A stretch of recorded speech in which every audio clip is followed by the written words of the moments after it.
Salamlar, sizler dersimizde hoş gördük. Ben Yusuf Həsənov. Bugün sizlerle birlikte bir ədədi silsilə və bir də həndəsə sualımıza baxacağıq. Başlayalım ilk olaraq ədədi silsilə sualımızla. Bizdə S7'ni 35 verir və A3 plus A4 plus A5 istəyir. İlk olaraq S7'nin düsturu bizdə tapılırdı. A1 plus AN bölü 2 vur N'ə. Yəni bunu sözlə yazanda ilk plus son bölü 2 vur sayma. İndi S7'ni yazmaq istəyəndə bizdə olacaq A1 plus A7 bölü 2 vur 7.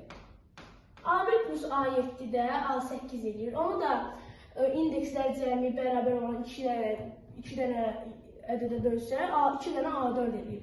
2'ye də bölsək bizdə qalır A4. A4 vur 7-də bizdə bərabərdir 35'e. Onda 7'ye böləndə A4'ümüzü tapırıq biz 5. Bizdən də A3 plus A4 plus A5 istəyir. Biz burada indeksləri toplasaq 12 edir və sayına bölsək 3 dənə var. Bizdə alınır 3 dənə A4. A4'ümüz də bizə 5 verir burada. Gətirib yerinə qoyanda 3 bölünsün 5'i, sualımızı izah edəcək 15. İndi isə baxırıq həndəsə sualımıza.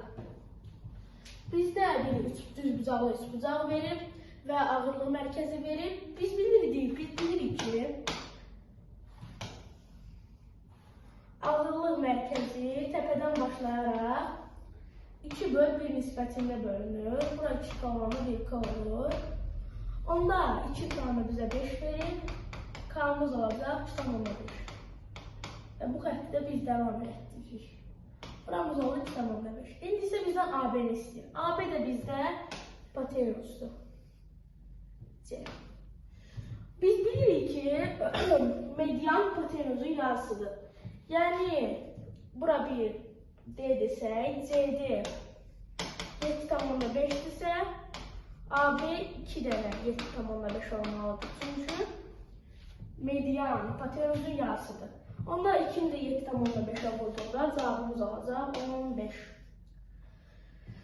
Bu dersimiz bu qədər. Gələn dərsdə görüşərik. Hər birinizə uğurlar.